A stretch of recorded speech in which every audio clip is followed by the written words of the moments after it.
year, I've been serving as an internal vice president, and I've had the opportunity to see how ASME really operates, not just as an organization, but as a system.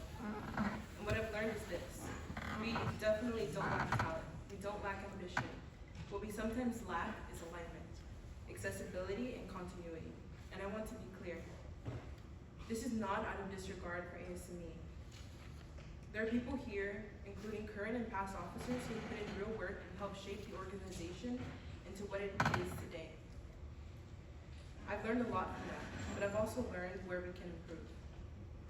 Because at the same time, I've seen something else. Students, freshmen through seniors, who want to build but don't know where to start. Students who want to grow but don't know what actually matters. And students who are fully capable of getting great opportunities but don't have the structure or support to get there.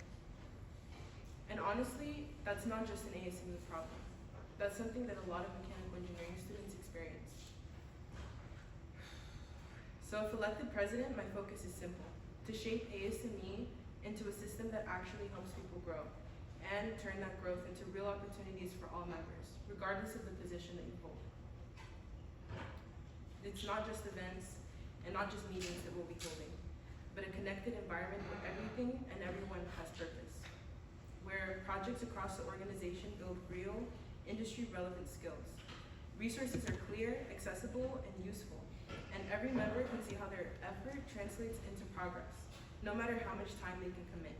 Because I understand that many of us are balancing a lot: classes, work, family, and everything in between. ASME should be a place that supports that reality, not adds confusion to it. A big part of my inspiration comes from my experience in the NASA L-Space program. In L-Space, you're not just given tasks, you're part of a structured, supportive system. You learn, you apply skills, and you collaborate. You grow not just technically, but professionally and personally. The experience shows what's possible when intentional structure and support are applied to a large, diverse community with different goals, skill levels, and life paths. And that's what I want to bring to ASME. Not by tearing everything down, but by building on what already works and improving what doesn't. Because we already have really strong foundations here. Programs, people, and ideas that have created real value and help students achieve real results. My goal is to refine and connect those pieces so we stop reinventing the wheel every year and start building something that consistently helps more members move forward. At its core, systems engineering, this is where my passion for systems engineering comes in. At its core, system engineering is about designing things so they work together, effectively, reliably, and with purpose. And that's exactly how I see ASME, a system where people, projects, and opportunities are intentionally connected so that progress isn't random and support isn't unclear. My leadership approach would be simple. I'd focus on what's working, what's not, and I'd adapt. I believe in balancing structure with flexibility, logic with empathy, because the best systems don't just function, they support the people within them. At the end of the day, I want ASME to be a place where you don't need connections, money, or prior experience to get value. You don't feel lost trying to figure out your next step, and you don't just anticipate, you actually grow.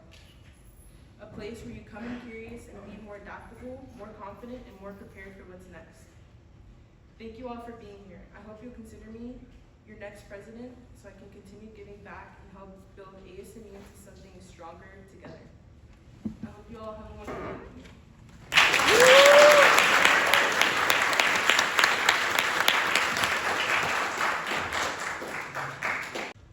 Anyone else? No.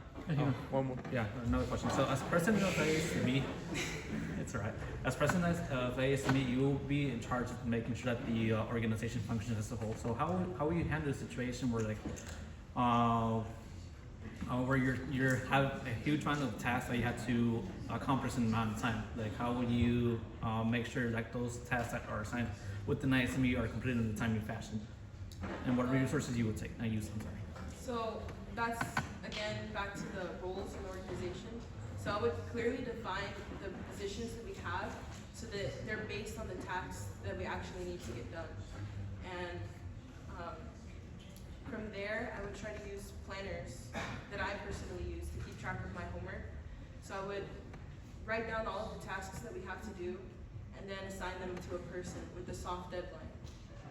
There are some stuff that have hard deadlines, like definitive, you have to get this done by then. And for those things, like I said, I would set up soft deadlines. So yeah, I hope that answered your question. Well, thank you everyone for coming out tonight.